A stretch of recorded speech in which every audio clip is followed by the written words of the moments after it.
Hey, I'm Nick with the Google Pixel camera team. Today, I'm going to show you how to take amazing photos of your zodiac sign using your Google Pixel and night sight with astrophotography. The three most important things you're going to need are a Google Pixel, a tripod, and access to dark skies away from cities or urban areas that cause light pollution.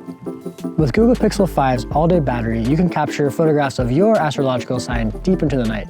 Just be sure to bring some warm clothes and a light like a headlamp to help guide you home. Before we head out, remember to be good stewards of your natural surroundings. No matter your zodiac sign, it's safe to say nobody likes to see trash on the trails. To really capture your zodiac sign in all its glory, you need to find a nice spot away from light pollution, like this spot. And now, we'll just wait for the stars.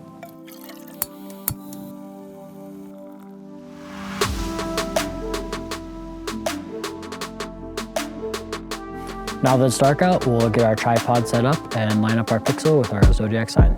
I'm gonna make sure our lens is clean and securely mount our pixel to the tripod. Once you've mounted your pixel to a tripod, you'll switch over to night sight, and the pixel will detect that it's on a tripod and automatically engage astrophotography mode. Once astrophotography mode is engaged, the shutter button will switch to stars, and you can begin your capture. So right now, the pixel is using computational photography to capture multiple exposures, align those, and create one amazing astrophotography image of your zodiac sign. I'm a Virgo, but due to where we are right now and the time of year, I wasn't able to capture my zodiac sign, but I was able to capture Leo through this really cool arch. That's everything you need to know about capturing the constellations and your zodiac sign. Be sure to share with us on Instagram using #TeamPixel.